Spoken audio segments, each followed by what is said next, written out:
قلوبكم من بعد ذلك فهي كالحجارة أو أشد قسوة وإن من الحجارة لما يتفجر منه الأنهار وإن منها لما يشقق فيخرج منه الماء وإن منها لما يهبط من خشية الله وما الله بغافل عما تعملون أفتطمعون أن يؤمنوا لكم وقد كان فريق منهم يسمعون كلام الله ثم يحرفونه من بعد ما عقلوه وهم يعلمون وإذا لقوا الذين آمنوا قالوا آمنا وإذا خلا بعضهم إلى بعض قالوا أتحدثونهم بما فتح الله عليكم ليحاجوكم به عند ربكم أفلا تعقلون أفلا يعلمون أن الله يعلم ما يسرون وما يعلنون ومنهم أميون لا يعلمون الكتاب إلا أماني فإنهم إلا يظنون فويل للذين يكتبون الكتاب بأيديهم ثم يقولون هذا من علم الله ليشتروا به ثمنا قليلا فويل لهم مما كتبت أيديهم وويل لهم مما يكسبون وقالوا لن تمسنا النار إلا أياما معدودة قل اتخذتم عند الله عهدا فلن يخلف الله عهده أم تقولون على الله ما لا تعلمون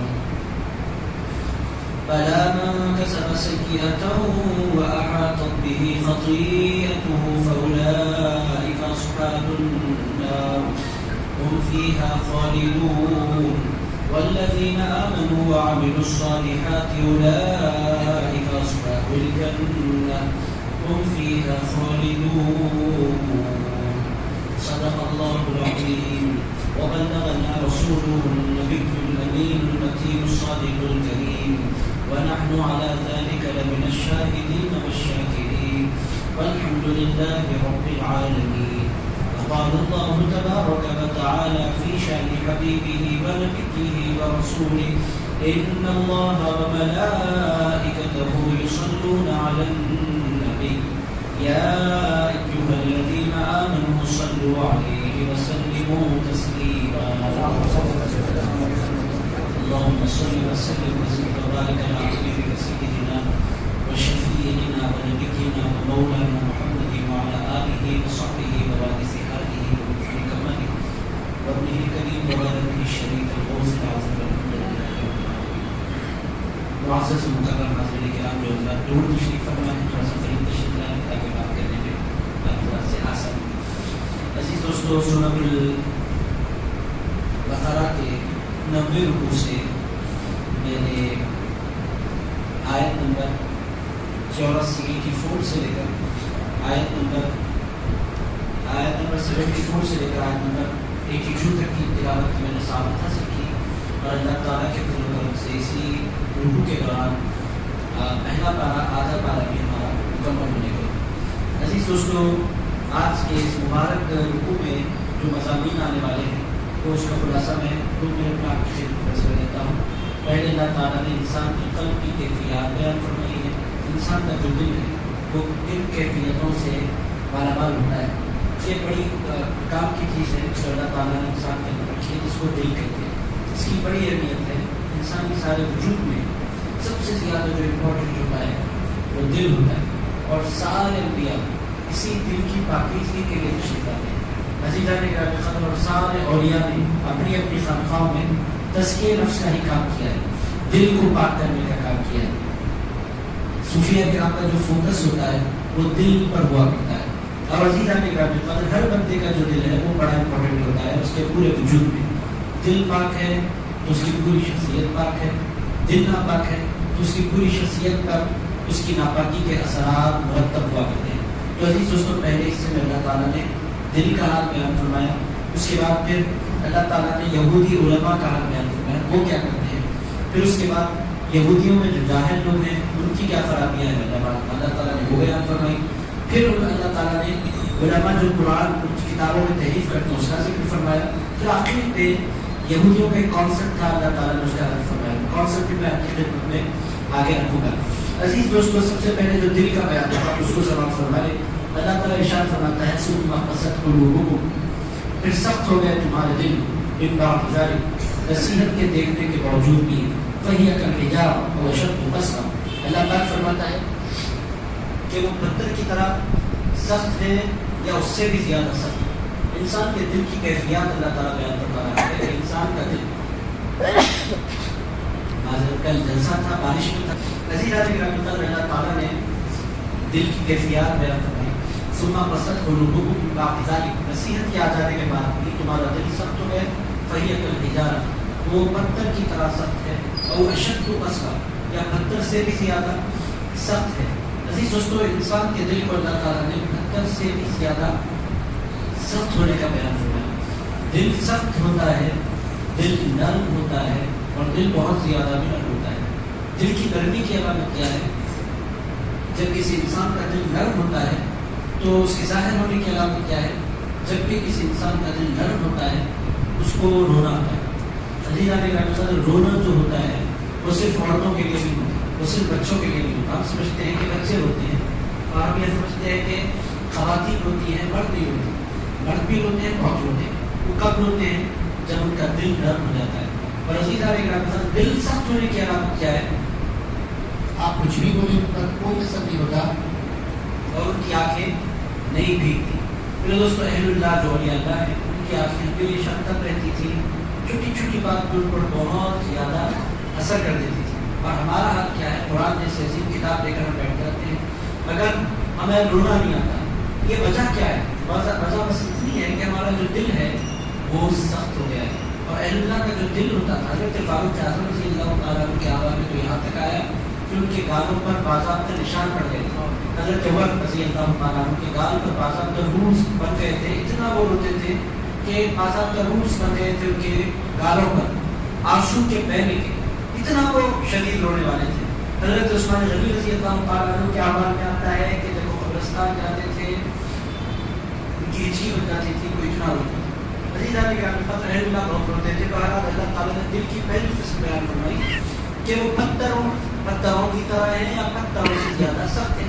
اس کے بعد اللہ تعالیٰ نے فرمایا پتھروں کی مثال تم نے جب سن لی ہے تو ذرا سنو پتھروں کے بارے میں۔ وَإِنَّ مِنَ الْحِجَارَةِ لَمَا يَتَفَجَّرُ مِنْهُ الْأَنْهَارُ، پتھر سخت ہیں مگر کچھ پتھر ایسے ہیں جو ان سے دریائیں بہ پڑتی ہیں۔ عزیزان گرامی قدر، کیا پتھروں سے دریائیں نکلتی ہیں؟ جتنی بڑی دریائیں نکلتی ہیں پتھروں سے نکلتی ہیں۔ آپ ہمارے انڈیا کی بڑی ندی گنگا کو دیکھیں، کہاں سے نکلتی ہے؟ وہ نکلتی ہے ہمالیہ پہاڑ سے۔ آپ تمام لوگ جانتے ہیں وہ پہلے برف بن جاتا ہے، اور بارش کے موسم میں، سرما کے موسم میں برف جمتی ہے، اور جب گرما کا موسم آتا ہے تو پھر وہ برف پگھلنے لگتی ہے، اور جب برف پگھلتی ہے وہ دریا بنتی ہے، دریائے گنگا۔ ہمارے علاقے میں دو بڑی ندیاں مل کر ایک ندی بہتی ہے تلنگانہ میں، آندھرا اور تلنگانہ میں، چنگا بدرا۔ یہ دونوں کی دونوں الگ الگ دریائیں ہیں، ایک مہاراشٹر سے کرناٹک سے نکلتی ہے، ایک ہے تنگا، ایک ہے بدرا۔ یہ دونوں دریائیں نکل کر بہتی ہیں اکٹھی الگ الگ، پھر اللہ تعالیٰ کو اکٹھا فرماتا ہے اور دونوں دریائیں مل کر ایک نام اختیار کر دیتی ہیں تنگا بدرا۔ یہ نکلتی کہاں سے ہے؟ پتھروں سے۔ آپ جتنی دریاؤں کو دیکھیں گے ان کا آغاز جو ہوتا ہے کشمہ کی شکل میں پتھروں سے ہوتا ہے۔ اللہ تعالیٰ فرماتا ہے پتھروں میں سے دریائیں نکلتی ہیں۔ اگر انسان کا حال کیا ہے؟ اس کا تو حال یہ ہے کہ جب یہ سخت ہو جاتا ہے اس کی آنکھ میں کوئی آنسو نہیں آتا، یہ نہ مچلتا ہے، نہ تڑپتا ہے، نہ روتا ہے، نہ آہیں بھرتا ہے، یہ تو بالکل پتھر کی طرح ہو جاتا ہے۔ عزیزان گرامی، پہلا پتھر کی پہلی قسم اللہ نے بیان فرمائی، اس سے نہریں جاری تھی۔ دوسری اللہ تعالیٰ مثال دیتا ہے وَإِنَّ مِنْهَا لَمَا يَشَّقَّقُ فَيَخْرُجُ مِنْهُ الْمَاءُ، دوسری پتھر کی وہ قسم ہے جن سے تھوڑا سا پانی بہ پڑتا ہے، دریائیں تو نہیں نکلتی مگر جو ان تک پہنچ جاتا ہے وہ پیاسا نہیں رہتا، یعنی ان تک پہنچ جانے والا کم سے کم اس کو کچھ نہ کچھ اس کی پیاس بجھنے کا سامان میسر آ جاتا ہے۔ یہ بھی پتھر کی دوسری قسم ہے۔ پھر اللہ تعالیٰ نے پتھر کی تیسری قسم بیان فرمائی، ایک تو وہ جن سے دریائیں نکلتی ہیں، دوسرے وہ جن سے چشمے نکلتے ہیں۔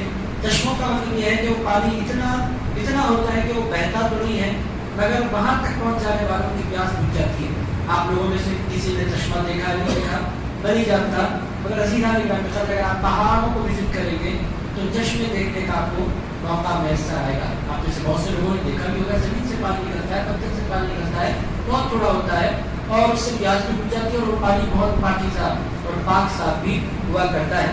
بہرحال عزیزان گرامی قدر پھر اللہ تعالیٰ نے تیسری قسم بیان فرمائی وَإِنَّ مِنْهَا لَمَا يَهْبِطُ مِنْ خَشْيَةِ اللَّهِ. پتھر کی تیسری قسم یہ ہے کہ نہ اس میں سے دریا نکلتی ہے نہ اس میں سے چشمہ نکلتا ہے, مگر کچھ پتھر ایسے ہیں جو اللہ کے خوف سے گر پڑتے ہیں. وَإِنَّ مِنْهَا لَمَا يَهْبِطُ مِنْ خَشْيَةِ اللَّهِ. کچھ پتھر ایسے ہیں جو اللہ کے خوف سے گر پڑتے ہیں. عزیزان گرامی اب آپ کی سمجھ میں کیا ہے؟ آپ بولیں گے پتھروں کا بیان اچانک قرآن میں کیسے آ گیا؟ عزیز دوستو, اللہ تعالیٰ بعض مرتبہ صاف صاف بات کرتا ہے, بعض مرتبہ اپنے بندوں سے اشاروں میں بات کرتا ہے. عزیزان گرامی یہاں جو پتھر ہے پتھروں سے مراد دل ہے. دل کو اللہ تعالیٰ نے تشبیہ دی. دل کی 4 قسمیں اللہ نے بیان فرمائی. کتنی قسمیں؟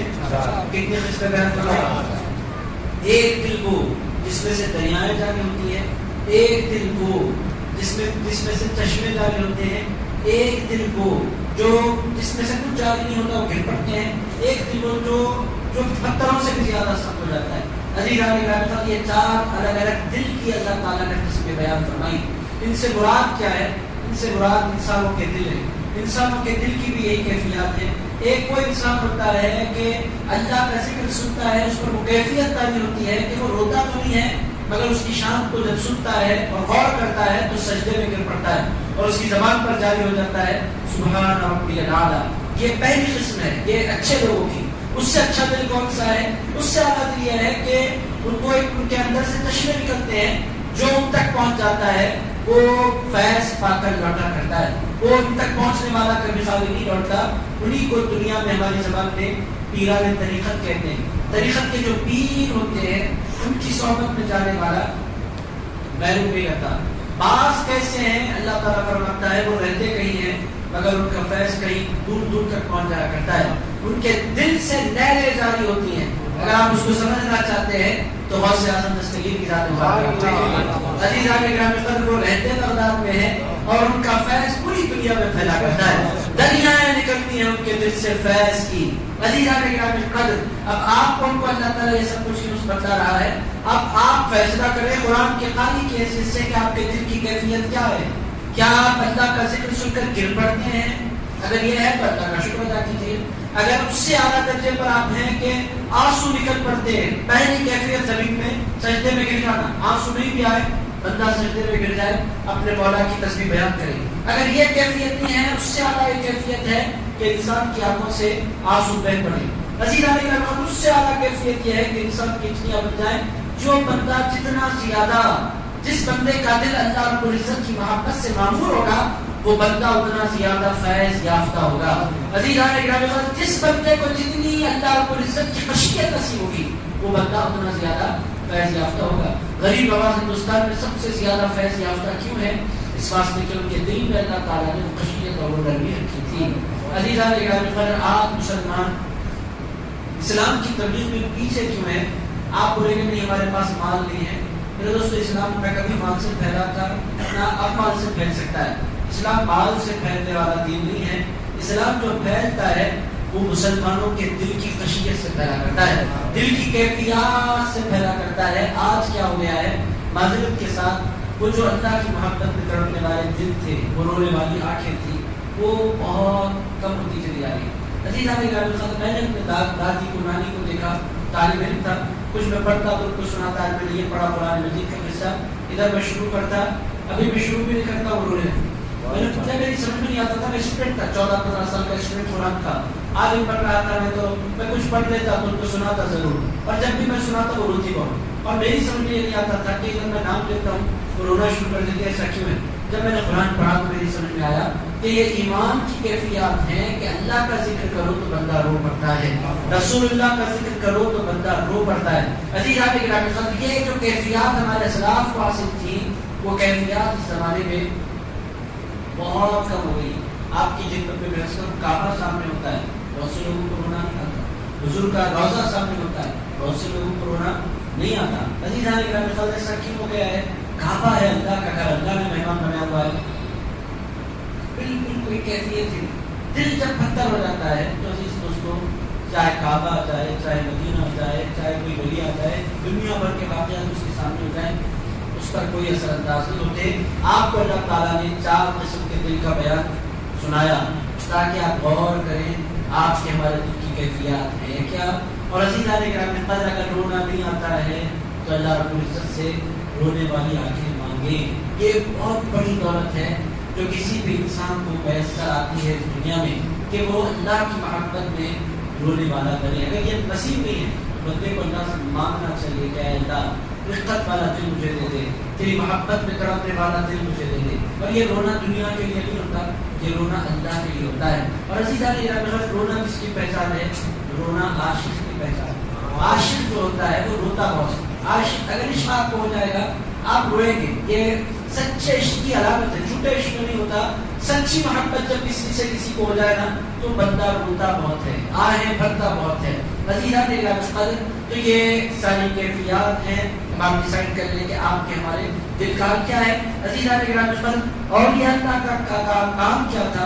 ان کا فیض آپ دیکھیں، غریب نواز ازبیر میں رہتے ہیں، پورے ہندوستان کو ان کا فیض حاصل ہوتا ہے۔ بندہ نواز گلبرگہ میں رہتے ہیں، پورے دکن کو ان کا فیض حاصل ہوتا ہے۔ یہ فیض آتا کہاں سے؟ لوگ پوچھتے ہیں یہ فیض ہوتا کہاں سے ہے، پیدا کہاں ہوتا ہے، ملتا کیسے ہے، پا کیسے سکتے ہیں؟ اللہ تعالیٰ نے اس صورت میں اس آیت میں اس کا راز بتایا کہ فیض جو ہوتا ہے وہ دل سے دل کو نصیب ہوا کرتا ہے۔ عزیزان گرامی، میں نے فیض حاصل کیا تو مطلب کیا ہے؟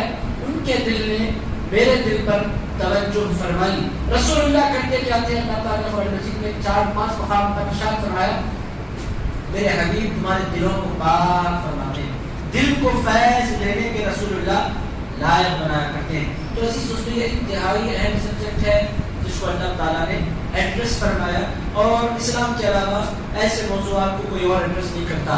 یہ قرآن ہی ہے جو قلب کو موضوع بنا کر اس کی اصلاح کی باتیں کرتا ہے، اس کو صحیح راہ پر لگانے کی اسلام دعوت دیتا ہے۔ بہرحال عزیزان گرامی، یہ پہلی آیت مبارکہ ختم ہو گئی۔ اب آپ خود دیکھ لیں، 4 میں نے مرحلے آپ کی خدمت میں پھر دوہرا رہا ہوں۔ پہلا وہ جو پتھر سے زیادہ سخت، قرآن سنو، نعت سنو، ذکر سنو، اللہ کی باتیں کرو، اس پر کوئی اثر نہیں ہوتا، پتھر سے زیادہ سخت۔ دوسرا وہ جو جس کا طریقہ کیا ہے؟ اللہ تعالیٰ نے فرمایا اس پر آنکھیں تو نہیں دیکھتی مگر اس کا اثر یہ ہوتا ہے کہ وہ سجدے میں گر پڑتا ہے۔ اگر آپ اس حالت میں بھی ہے تو آپ کو اللہ کا شکر ادا کرنا چاہیے۔ اس سے اعلیٰ منزل کیا؟ آنکھیں بھیگنے لگ جائیں، اس پر تو آپ اللہ کا اور زیادہ شکر ادا کریں۔ اور چوتھا درجہ کیا؟ بہت روئیں اللہ کی محبت میں۔ پھر اس کو یہ رونا نصیب کہاں ہوتا ہے؟ اب آپ بولیں گے یہ رونا ہے تو ہوتا کہاں نصیب ہے؟ عزیزان گرامی، یہ رونا اس کو نصیب ہوتا ہے جو مصلی پر وقت گزارا کرتا ہے۔ عزیز دوستو، میں آپ کو رونے کا راز بتا رہا ہوں۔ یہ رونا اس کو نصیب ہوتا ہے جو مصلی بچھا کر بیٹھا کرتا ہے، مسجد سے ہٹ کر۔ مسجد میں ایک خاص مقام پر لوگ بہت ہوتے ہیں، یہاں نماز کی لذت انسان کو ضرور حاصل ہوتی ہے مگر وہ کیفیت جو اکیلے پن میں انسان پر بنتی ہے وہ نہیں بنتی۔ یہ کس کو میسر آتی ہے؟ جو تنہائی میں مصلی بچھا کر اپنے گھر میں بیٹھا کرتا ہے، ذکر کے لیے، درود کے لیے، تلاوت قرآن کے لیے، نمازوں کے اہتمام کے لیے، جو اپنی زندگی میں روزانہ وقت قدر کرتا ہے، بیٹھ جاتا ہے۔ ہوتا کیا ہے؟ بندہ پہلے بیٹھنے لگتا ہے، ذکر کرنے لگتا ہے، کرتے کرتے کرتے کرتے یا پھر وہ دعائیں کرتا رہتا ہے، کرتے کرتے اس پر ایک عجیب سی کیفیت تاری ہوتی ہے اور پھر اس کی آنکھوں میں آنسو آ جاتے ہیں۔ عزیزان گرامی، جب آنسو آپ کی آنکھ میں آئے آپ کو سمجھ لینا چاہیے کہ اللہ کی رحمت برسنی شروع ہو گئی ہے۔ اولیاء اللہ کے پاس بھی ایسے ہی ہوتا ہے۔ بہت سے اولیاء اللہ کے پاس آپ حاضری دیتے ہیں، آپ جب جاتے ہیں تو خود بخود آپ کو رونا آنا شروع ہو جاتا ہے۔ اور رسول اللہ کے روضہ مبارک پر بھی اسی طرح ہوتا ہے۔ بندہ جب حاضر ہوتا ہے بہت سی مرتبہ ادھر ابھی حضور کی بارگاہ میں پہنچتا نہیں، اس کی آنکھوں سے آنسو بہنے شروع ہو جاتے ہیں۔ عزیزان گرامی، یہ ایسا اچانک آنسو کیوں آتے ہیں؟ یہ آنسوؤں کا آنا اس بات کی علامت ہے کہ جس کی بارگاہ میں آپ پہنچے ہیں وہ آپ پر توجہ فرما رہا ہے۔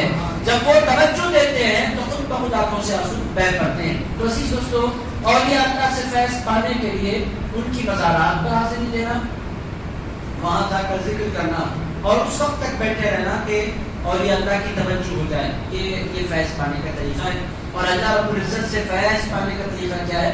بندہ مصلی پکڑے، مصلی پر بندہ بیٹھے۔ میرے دوستوں، میں انتہائی معذرت کے ساتھ عرض کروں گا، ہمارے جو آج کل گھر بن رہے ہیں ان میں بہت بڑے اہتمام کے ساتھ ٹی وی کے کمرے بن رہے ہیں۔ عزیزان گرامی قدر وہ ٹی وی کے لیے بہت بڑا فریم بنایا جاتا ہے، میرے پاس بھی ہے، دنیا کا دستور ہے. عزیزان گرامی قدر وہ ٹی وی فریم بنایا جاتا ہے، بڑے اہتمام سے اس میں ٹی وی لگا دیا جاتا ہے. یوٹیوب پر آپ ویڈیوز دیکھتے ہیں، وہ آپ کا اپنا شوق ہے. مگر عزیز دوستوں ہمارے ہاں میں کرناٹک کے بعض علاقوں میں گیا تقریروں کے لیے، ہبلی اور دھارواڑ ان علاقوں میں میں جاتا ہوں. وہاں طریقہ کیا ہے، وہاں بہت سے لوگ اپنے گھروں میں چھوٹا سا کمرہ بناتے ہیں. اور وہ کمرہ کس چیز کا ہوتا ہے؟ تو لوگ کہتے ہیں یہ کمرہ فاتحہ کا کمرہ ہے، یہ کمرہ عبادت کا کمرہ ہے. عزیزان گرامی اس میں ہوتا ہے کہ خواتین، گھر کی خواتین جا کر مصلی، بہت بڑا نہیں ہوتا، چھوٹا حصہ ہوتا ہے، قرآن ہوتا ہے وہاں اور درود کی کتابیں ہوتی ہیں وہاں، پنسورہ وغیرہ ہوتا ہے، تسبیح وغیرہ ہوتی ہے. مصلی ایک آدمی اس میں بیٹھ سکتا ہے، چھوٹا سا کمرہ بنا دیتے ہیں. اس میں ہوتا کیا ہے، وہ لوگ جب چاہتے ہیں تنہائی میں بیٹھنا تو گھر کے ماحول سے نکل کر جا کر اس کمرے میں داخل ہو جاتے ہیں اور پھر دل لگا کر اللہ رب العزت کی بارگاہ میں دعائیں کرتے ہیں، وقت گزارتے ہیں. خواتین کے لیے بھی ایک عبادت کا ایک موقع بنتا ہے. ہمارے پاس اس قسم کے کوئی کمروں کا کانسیپٹ نہ حیدرآباد میں ہے نہ سکندرآباد میں. ہمارے پاس اس قسم کا کوئی کمرہ ہمارے گھروں میں نہیں ہوتا. ہمارے یہاں انٹری ہوتے ہی بہت بڑا ڈرائنگ روم آتا ہے، ڈرائنگ روم جتنا بڑا ٹی وی ہے دوسرے بڑے آدمی ہیں. عزیزان ٹی وی چھوٹا ہے، 30 انچ کا 35 انچ کا، مجھے ایگزیکٹ انچز نہیں معلوم. جتنا چھوٹا ٹی وی ہے آپ اتنے چھوٹے آدمی ہیں. اور ٹی وی جتنا بڑا ہوتا چلا جاتا ہے آپ اتنے بڑے آدمی ہوتے چلے جاتے ہیں. آپ کو اتنے بڑے بڑے ٹی وی، بعض لوگ ایسے اسپیکرز لگا دیتے ہیں اس کے ساتھ کہ تھیٹر محسوس ہونے لگے اور کہتے ہیں ہم بڑے آدمی ہیں. عزیزان گرامی قدر آپ بڑے ہیں اس کا معیار کیسے طے ہوگا؟ ایسے طے ہوگا کہ آپ کے گھر میں مصلی کے لیے جگہ کون سی مقرر ہے، مصلی کے لیے آپ کے پاس جگہ ہے کہ نہیں. اور عزیز دوستوں یہ مصلی کے بغیر یہ جو رونے کی باتیں میں نے کی ہے نا، یہ آپ کو کہیں نہیں مل سکتا رونا. یہ اگر آپ کو کہیں ملے گا تو صرف اور صرف مصلی پر آپ کو یہ کیفیات نصیب ہوگی. بہرحال عزیز دوستوں میں دل کی کیفیات پر اور زیادہ نہیں کرنا چاہتا. آپ کی سمجھ میں آ رہی ہے دل کی کتنی قسمیں ہیں؟ کتنی قسمیں ہیں؟ سونے والے ذرا زور سے بولیں. اتنی امپورٹنٹ بات پر بھی کوئی سو جائے تو کیسے ہوگا؟ عزیزان گرامی قدر بڑا امپورٹنٹ یہ مرحلہ ہے. دل کی 4 قسمیں ہیں. ایک 72 سے زیادہ سخت جیسے گناہگاروں کا دل. جب بندہ گناہوں سے بچنے لگتا ہے تو پھر اللہ تعالیٰ اس کو کیفیت عطا کرتا ہے کہ اللہ کا ذکر سننے کے بعد وہ سجدے میں گر پڑتا ہے. یہ دل کی دوسری کیفیت. تیسری کیفیت یہ ہے کہ انسان کی آنکھوں سے آنسو بہ پڑتے ہیں. یہ اہل اللہ کی کیفیت. اور جو بڑے درجے کے اولیاء اللہ ہوتے ہیں وہ تو بہت زیادہ روتے رہتے ہیں. ہمارے سرکار بہت روتے تھے، حضرت ابوبکر صدیق بہت روتے تھے، حضرت فاروق شاہ بہت روتے تھے، حضرت عثمان غنی بہت روتے تھے، حضرت مولا علی شیر خدا بہت روتے تھے، حضرت امام حسن، حضرت امام حسین یہ بہت روتے تھے. کس کی محبت میں؟ اللہ کی محبت میں. ان کا جو رونا تھا، مرد دنیا پر عام طور پر نہیں روتا. مرد عام طور پر دنیا کو اتنا سیریس نہیں دیتا کہ اس کو اس موضوع کو لے کر رو پڑے. خواتین روتی ہیں، بچے روتے ہیں، مرد جلدی نہیں روتے. مگر مرد کب روتے ہیں؟ جب روتے ہیں جب کو اللہ یاد آتا ہے یا اللہ سے باتیں کرتے ہیں. اور اسی طرح پھر وہ رونے لگتے ہیں. ہمارے اہل اللہ کو میں اور یہ اللہ کی رونے کے واقعات آپ کو سناؤ پھر آج کا درس رہ جائے گا. بس اتنی بات آپ ذہن نشین رکھیں کہ آپ کے اپنے دل کی کیفیات ہے کیا. اگر رونا نہیں آتا تو اللہ سے بھیگنے والی آنکھیں مانگے.